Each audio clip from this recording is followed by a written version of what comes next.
Este es un podcast de RPP. Mi novela favorita. Una versión sonora de la esencia de las obras literarias patrimonio de la humanidad, seleccionadas y presentadas por Mario Vargas Llosa. Les habla Mario Vargas Llosa. Quiero compartir con ustedes una de mis novelas favoritas, 20.000 leguas de viaje submarino de Julio Verne. Julio Verne nació en Nantes en 1828 y fue uno de los más famosos autores de libros de aventuras del siglo XIX. Él se disputa con el inglés H.G. Wells el título de inventor de la ciencia ficción.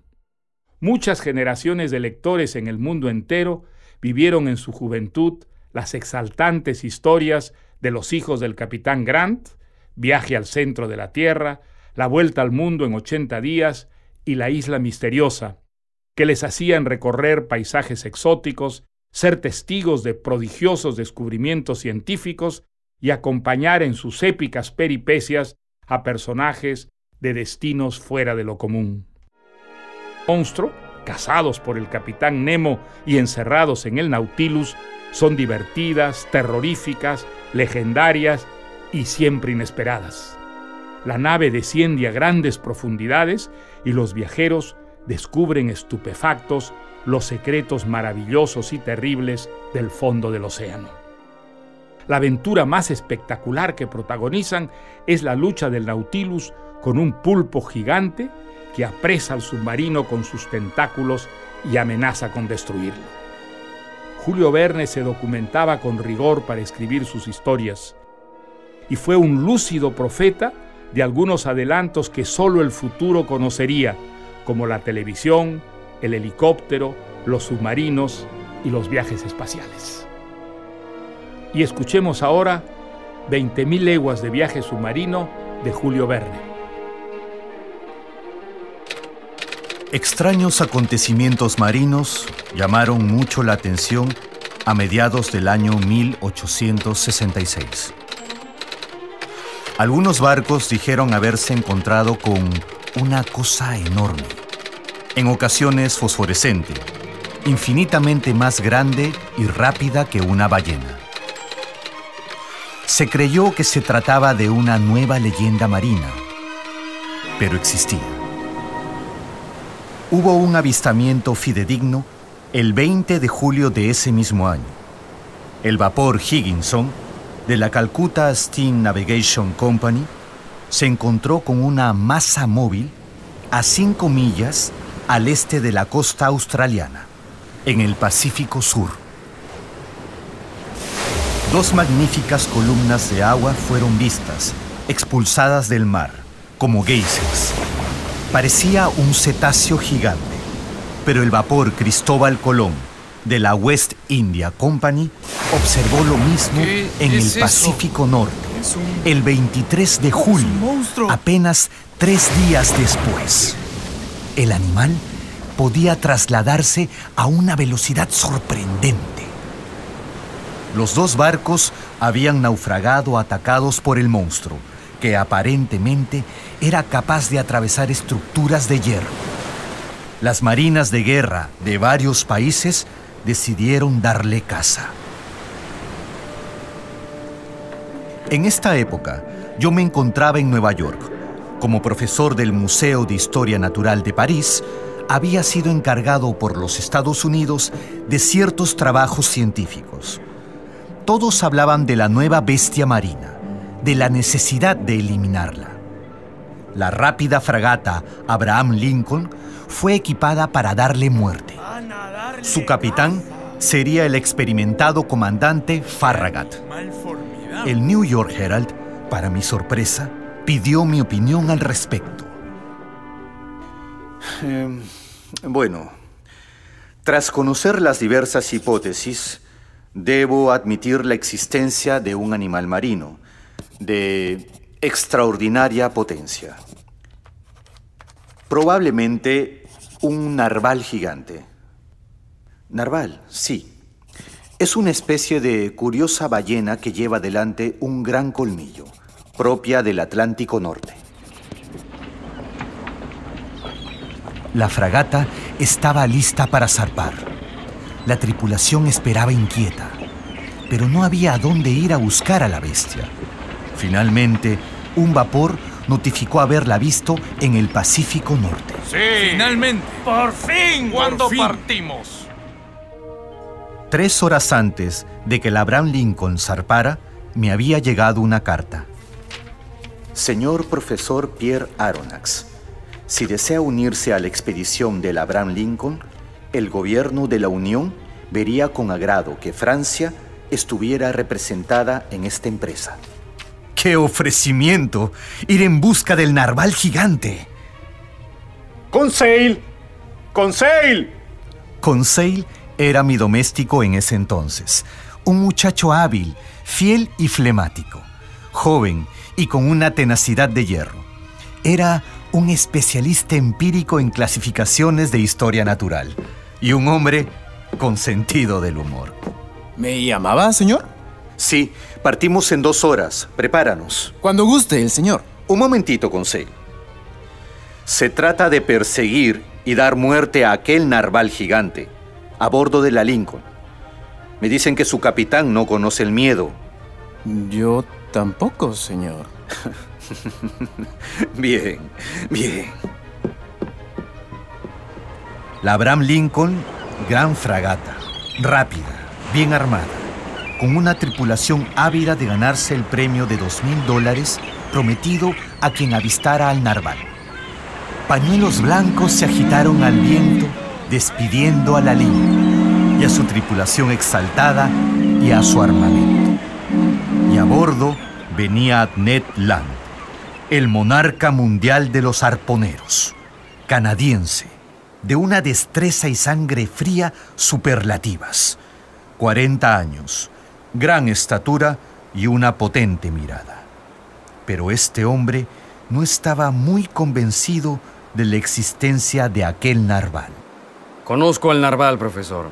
Ninguno podría perforar el casco de un vapor. Le expliqué mi teoría sobre la potencia del cuerno o colmillo frontal del narval gigante. Su narval tendría que estar hecho de planchas de hierro de 8 pulgadas, profesor, y tener un colmillo de acero. Pero Ned, ¡qué imaginación!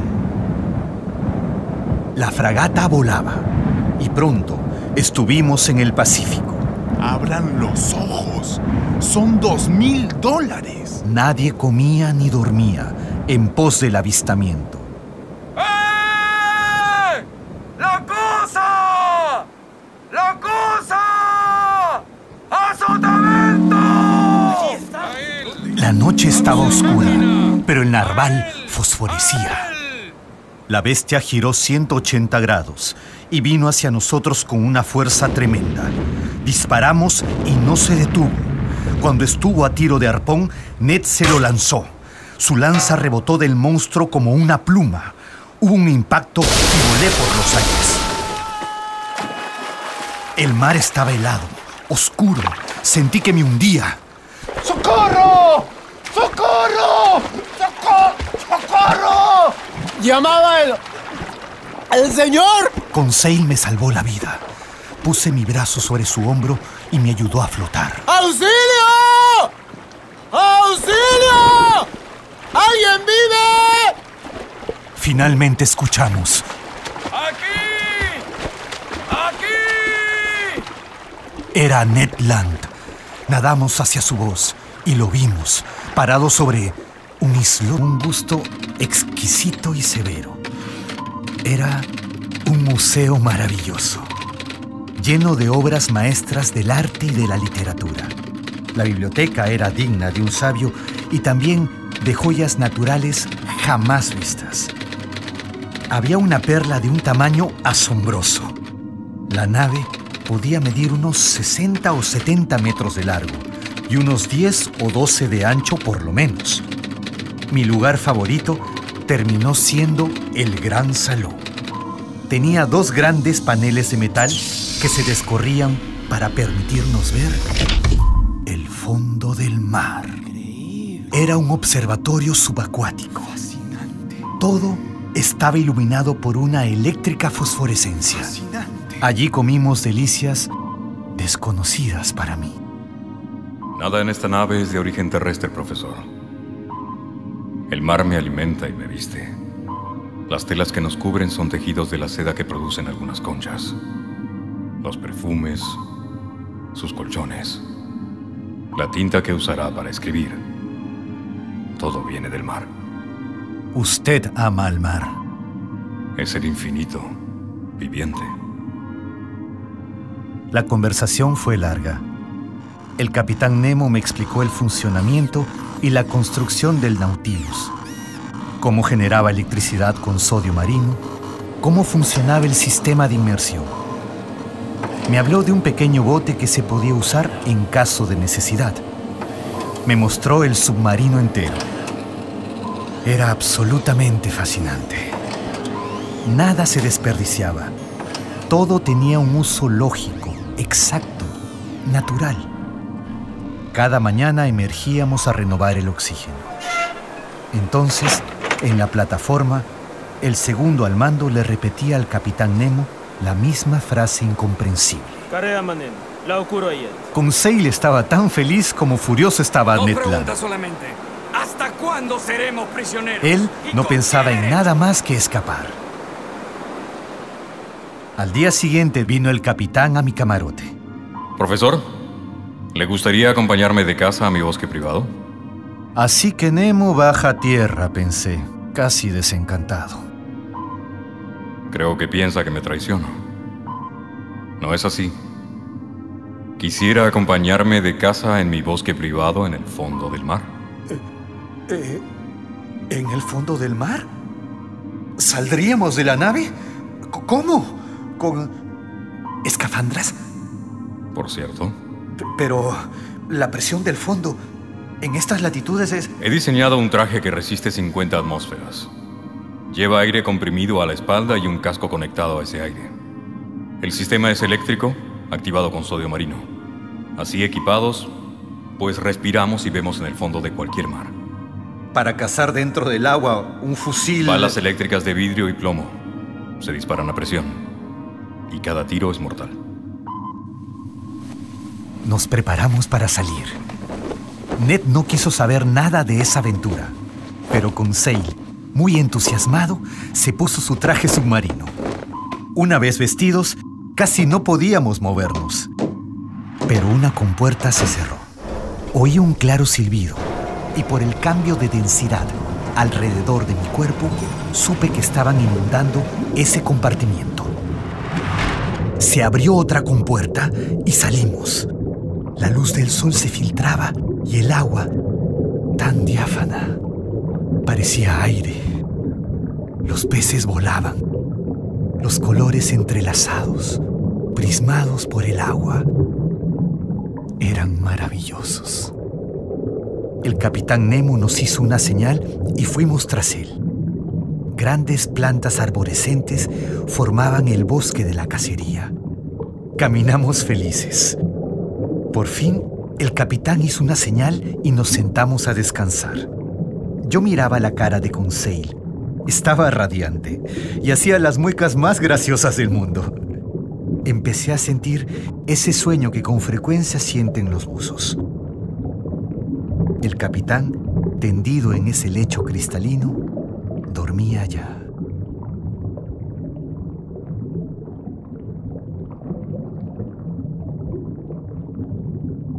Un par de horas después, nos levantamos.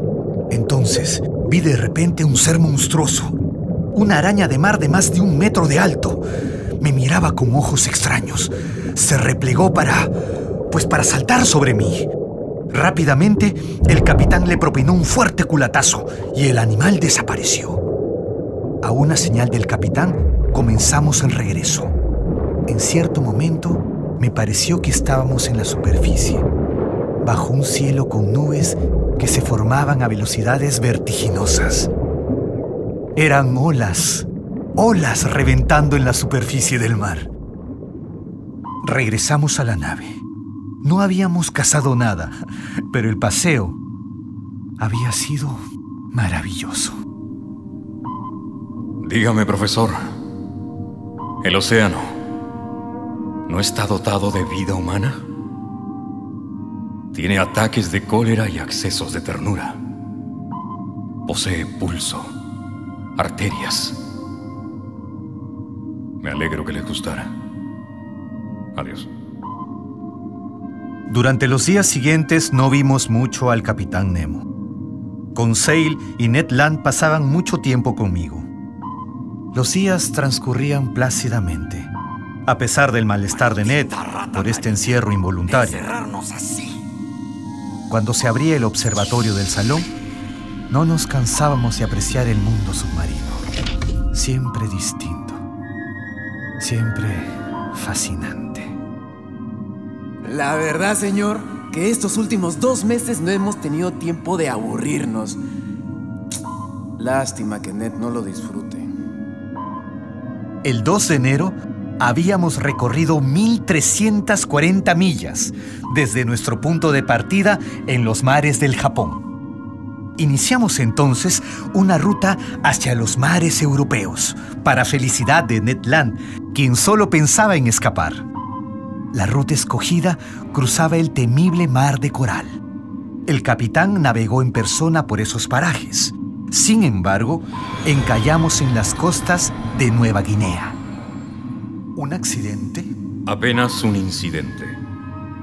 En 5 días la marea nos librará. La calma del capitán era extraordinaria, como lo fue el permiso que nos concedió para ir de cacería a tierra firme. ¡Carne! ¡Carne de verdad, por fin! Nemo sabía que no podríamos escapar. Nueva Guinea estaba llena de tribus caníbales. El submarino encallado sobresalía de la superficie del mar. Salimos a la costa 2 veces en el pequeño bote del submarino. Cazamos, recogimos frutas y hortalizas salvajes, y Ned nos hizo unos fantásticos estofados de canguro. Al segundo día, ya de regreso... ¡Salvaje, señor! ¡Allí! ¡Salvaje! Un mar de nativos salvajes se acercaba. Escapamos al submarino. ¡Capitán! ¡Capitán! ¡Hay salvajes por todos lados! Y esos, profesor, no son los peores que hay en tierra. Pero no se preocupe. Mañana a las 2 de la tarde la marea nos librará. Y mientras tanto, los caníbales... Se preocupa usted demasiado, señor profesor. Sencillamente cerraron las escotillas. Los papúes, feroces nativos temiblemente ornamentados, fueron perdiendo el temor y quisieron acercarse. Cuando el primero puso un pie sobre la cubierta, la nave soltó una descarga eléctrica que lo hizo volar a varios metros de distancia. Los nativos escaparon despavoridos y al día siguiente, a las 2 de la tarde en punto, la marea permitió que el Nautilus se pusiera nuevamente en marcha. ¿A dónde nos llevaría ahora la fantasía del Capitán Nemo? Cierta mañana subí al puente de mando y vi, como siempre, al segundo hablando con el Capitán Nemo. Pensé escuchar la frase de siempre, pero esta vez eran palabras igualmente incomprensibles, pero diferentes. El capitán hurgó el océano con la mirada. Yo tomé un catalejo, pero el capitán me lo arrebató. Señor Aronnax, voy a reclamar de usted el cumplimiento de su compromiso. ¿De qué se trata, capitán? Tanto usted como sus compañeros, señor, deben aceptar este cautiverio hasta que yo lo considere conveniente. Estamos en sus manos, capitán. En sus manos. Pero, capitán, ¿me permite una pregunta? Ninguna, señor. Ninguna. Fui a buscar a Ned y a Conseil, pero antes de que Ned pudiera protestar, ya 4 hombres nos habían conducido a nuestra celda inicial. Me perturbaba el recuerdo del rostro del capitán, lleno de ira y también de dolor. Allí nos esperaba un desayuno. ¿Me permite el señor un consejo? Por supuesto. Coma. Es prudente hacerlo cuando no se sabe qué puede ocurrir. Coma, señor. Coma. Inteligente consejo. Pero inmediatamente después de comer, poco a poco, mis miembros se fueron adormeciendo. Una traidora somnolencia se apoderó de todos nosotros. Nos habían narcotizado. Al día siguiente, nos dejaron tan libres como ignorantes. Recorrimos el Nautilus. Parecía abandonado. Finalmente, apareció el Capitán Nemo. Yo lo noté visiblemente envejecido. ¿Es usted médico? He cursado medicina, sí. Necesito su ayuda. Llegamos al camarote de un herido. Tenía que existir una conexión entre ese herido y lo que fuera que había pasado la noche anterior, mientras nosotros dormíamos. Su lesión era horrible. La víctima me miraba sin decir palabra. Sea explícito. Él no habla español. Morirá. ¿Cuándo? En unas horas, 2 horas o... Las manos del capitán se crisparon. Vi brotar lágrimas de sus ojos. Eso me sorprendió. No los creía hechos para llorar.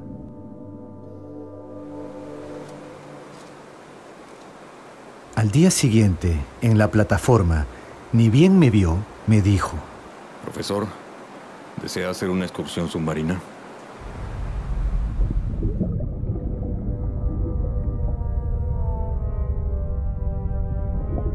Doce tripulantes venían con nosotros. Cargaban un saco. Luego de caminar unas 2 horas, llegamos a... ¿Cómo describirlo? Era un espeso bosque de coral. En cierto momento nos detuvimos. En la penumbra divisé una altísima cruz de coral. 2 hombres tomaron sus palas. Era un entierro. Íbamos a efectuar un entierro allí, en esa última morada común en el fondo del mar. Colocaron el cuerpo amortajado y luego taparon lentamente el agujero. Los marineros posaron sus manos sobre la tumba en un gesto de suprema despedida.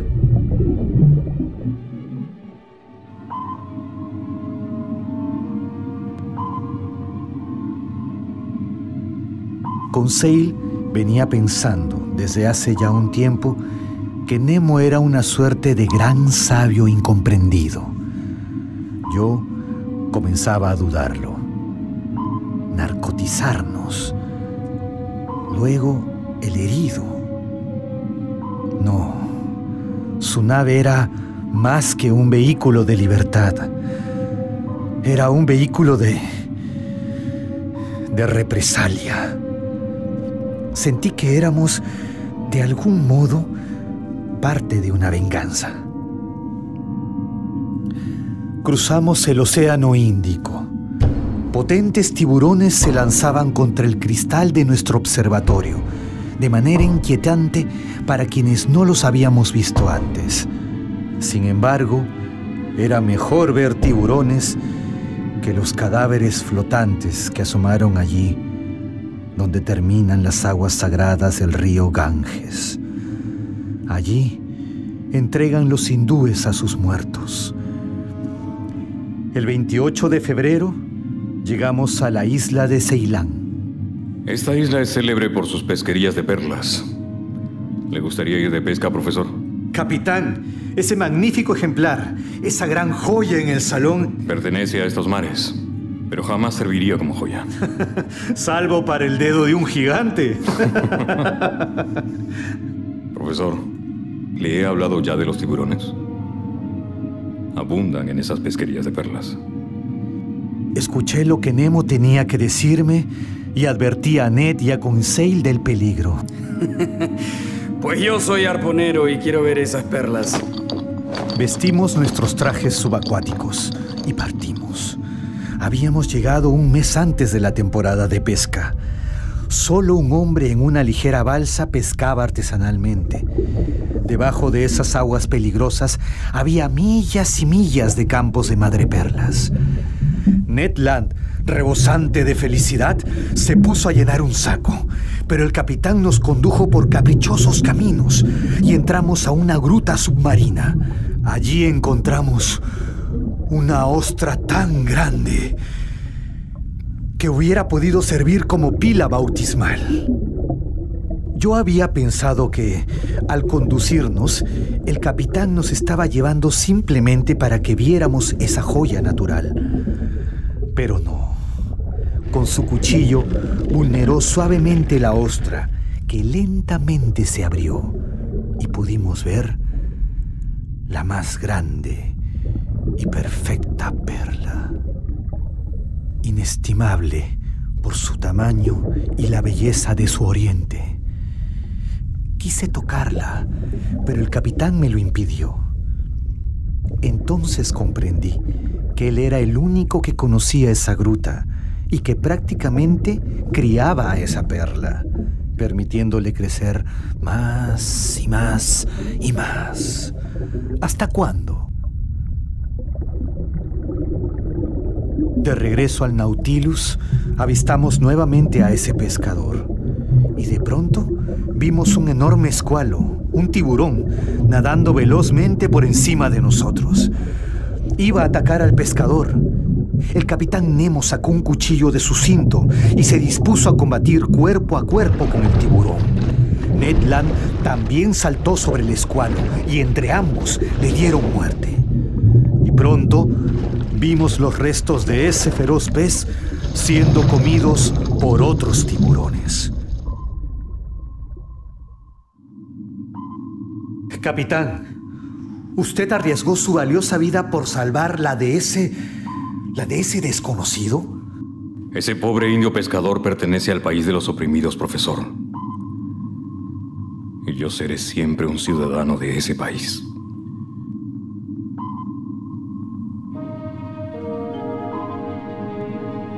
El 7 de febrero llegamos al estrecho de Bab el-Mandeb, que en árabe significa la puerta de las lágrimas. Un día más tarde, acercándonos ya a Suez, el capitán comentó: Brillante idea, profesor, la de su compatriota Lesseps. Pensar en un paso marino por el estrecho de Suez. Lástima que a nosotros no nos sirva. Y sin embargo, mañana estaremos en el Mediterráneo. ¿En el Mediterráneo? ¿Mañana? Ya lo creo. Llegaremos por un pasaje secreto. El túnel arábigo. Lo descubrí cuando encontré cierto tipo curioso de peces, tanto en el Mar Rojo como en el Mediterráneo. Pesqué a algunos en el Mar Rojo y les puse un aro de oro en la cola. Al poco tiempo los encontré en el Mediterráneo. Comprobé así la existencia de un túnel submarino que pasa por debajo de donde Lesseps está construyendo su canal. Cuando se lo conté, Ned Land no lo creyó. Patrañas. Vamos a dar media vuelta, no sé qué hacemos aquí. Hacia las 10 de la noche, acompañé al capitán al puente de mando. Él navegaría en persona por ese túnel. Vi una larga galería, como un túnel muy negro y profundo. El Nautilus se adentró audazmente por él. Sentí un ruido insólito. Eran las aguas del Mar Rojo que corrían por los flancos de la nave, que se dejaban llevar rápida como una flecha, a pesar de tener las hélices marchando en contra. Mi corazón latía violentamente, pero minutos después, la nave se serenó. El capitán Nemo dejó el timón y me dijo: Profesor Aronnax.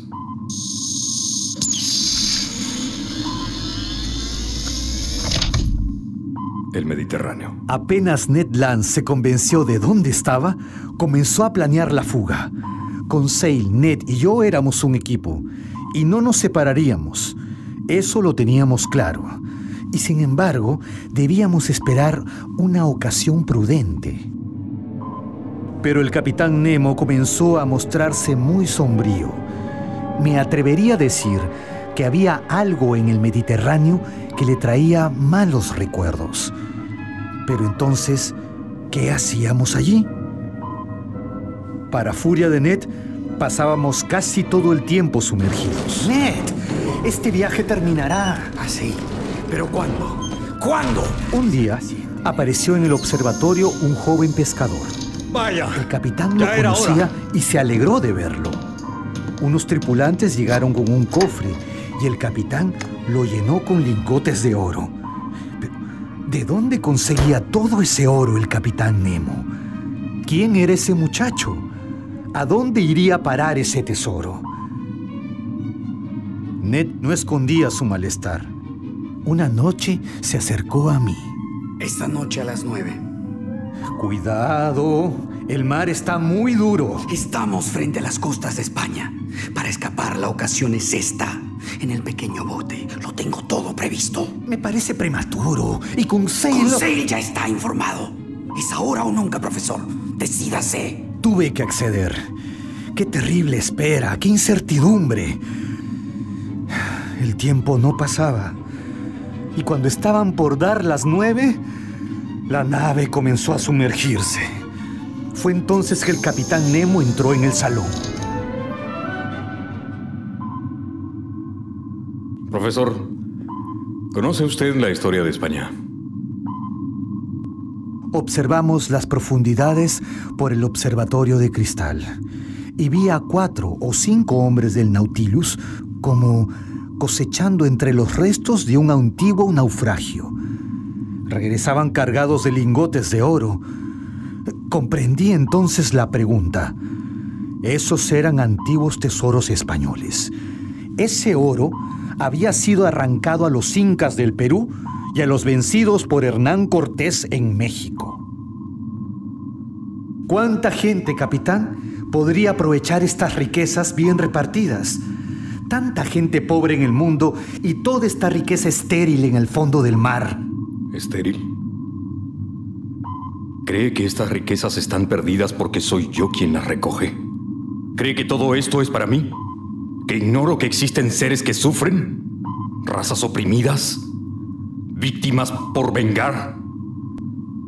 ¿No comprende que yo...? El capitán se contuvo. Podía sentir su corazón palpitando de indignación por los sufrimientos de la humanidad. Comprendí entonces.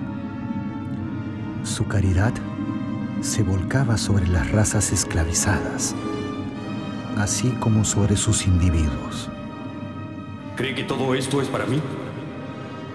¿Que ignoro que existen seres que sufren? ¿Razas oprimidas? ¿Víctimas por vengar?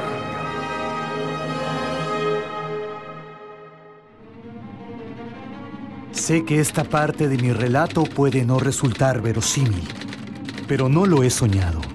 Lo he visto y sentido. Ned temía que nos dirigiéramos al Pacífico Sur. Y así fue. Dios mío. Tenemos que salir de aquí. Fue entonces cuando escuché por primera vez al capitán tocar el órgano del gran salón.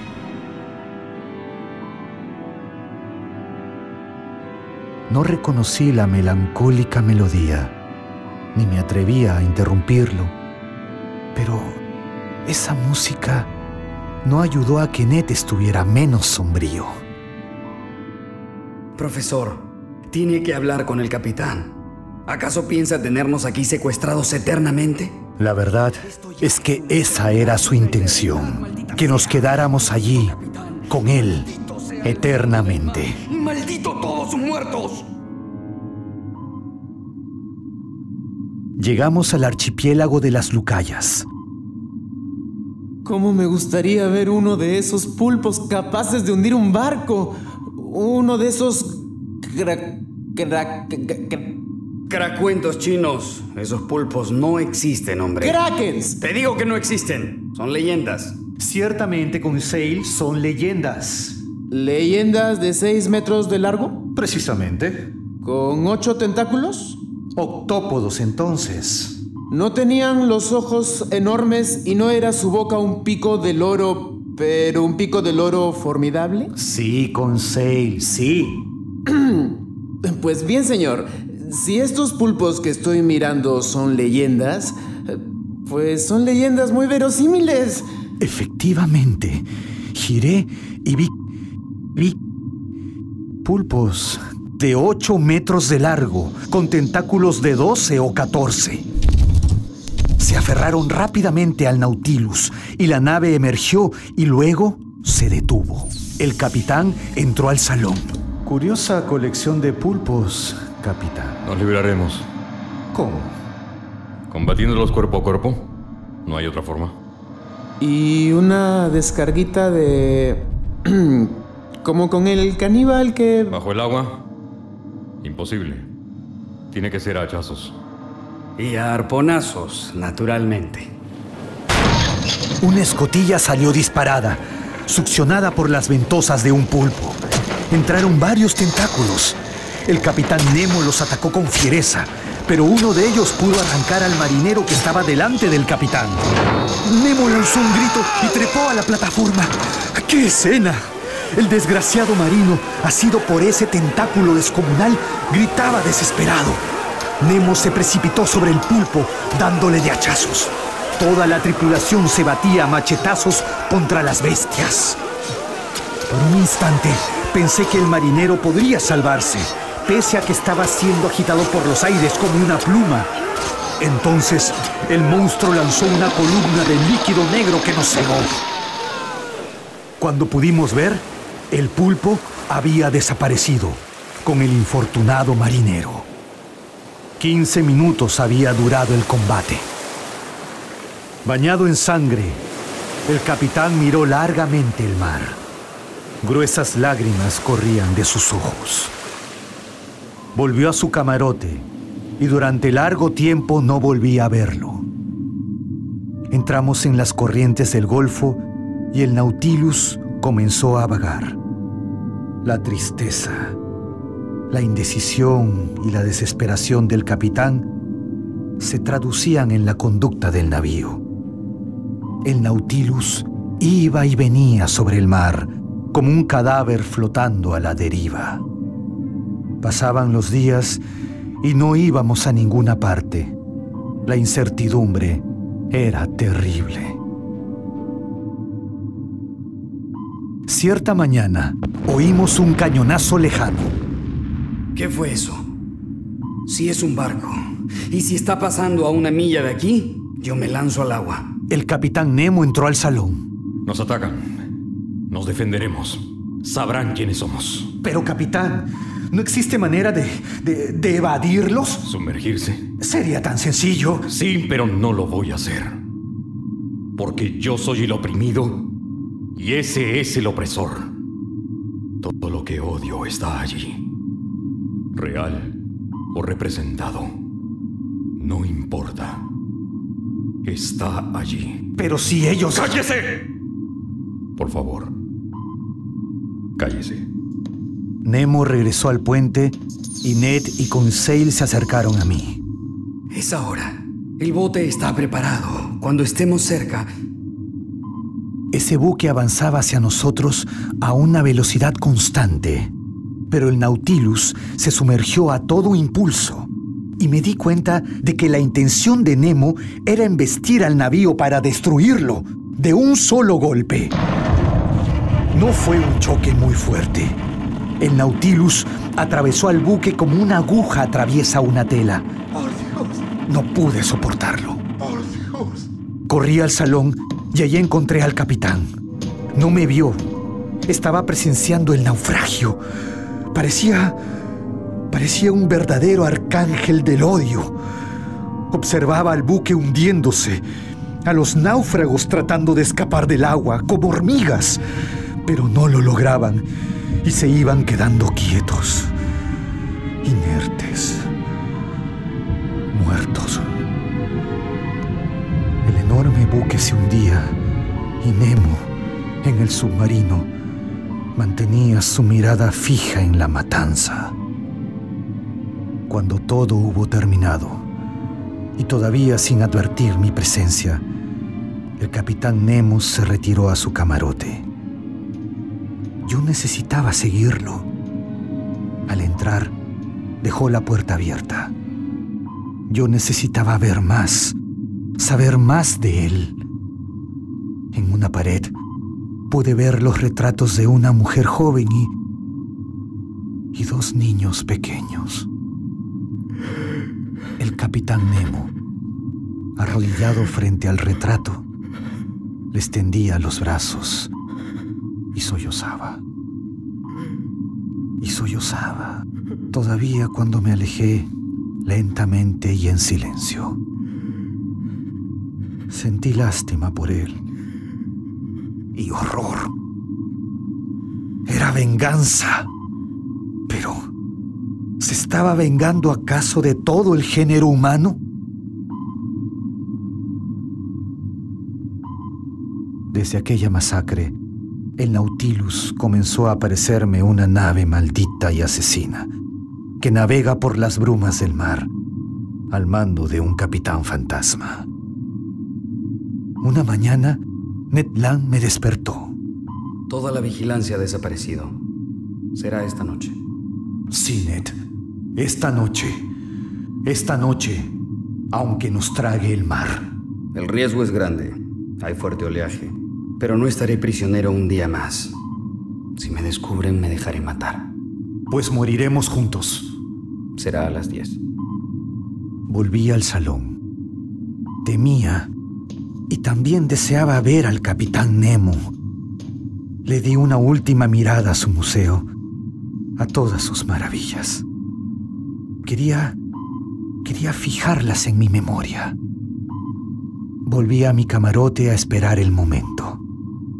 Poco antes de las 10, cuando estaba por ir a encontrarme con mis compañeros, comencé a escuchar el órgano. El capitán estaba en el salón, sumido en la música, y yo tenía que cruzar por allí para poder escapar. Demoré 10 minutos en hacerlo. Mientras caminaba de puntillas en la penumbra, cada bello sonido de ese órgano me pareció monstruoso. De pronto, el capitán dejó de tocar. Se puso de pie y caminó, acercándose a mí. Pero no me veía. Parecía un espectro. Dios Todopoderoso, basta. Basta. Esas fueron las últimas palabras que escuché de su boca. Casi aterrorizado, fui corriendo en busca de mis compañeros. Vamos, vamos, vamos. Ned Land comenzó a soltar el bote del submarino. Pero entonces, una sola palabra repetida en un largo eco llegó hasta nosotros. ¿Podíamos escuchar palabra más espantosa en esos momentos? Estábamos en esos peligrosos parajes de la costa noruega, donde confluyen las corrientes de todos los mares, formando un torbellino del que no ha salido nunca ningún navío. Allí, a esa inmensa espiral de 15 kilómetros de diámetro, era donde el capitán Nemo nos había estado llevando. ¿Voluntariamente? ¿Un suicidio colectivo? Nunca lo sabré. ¡Resistir! ¡Resistir! ¡Sujetándonos nos salvamos! ¡Sujetándonos! ¡Resistir! Ned Land no había acabado de decir esto cuando se oyó un fuerte chasquido y el pequeño bote salió disparado con enorme fuerza. Era como una pequeña piedra lanzada por una onda. Mi cabeza golpeó un fierro y no puedo recordar más. Despertamos en la cabaña de un pescador de las Islas Lofoden, en Noruega. Mis compañeros, los dos, estaban cerca. Es aquí, entre estas buenas gentes que nos han recogido, que estoy escribiendo estas notas. ¿Alguien me creerá? No lo sé. Poco importa. ¿Qué habrá sido del Nautilus? ¿Resistiría el abrazo del Maelstrom? ¿Seguirá vivo el Capitán Nemo? ¿Cuál será su verdadero nombre?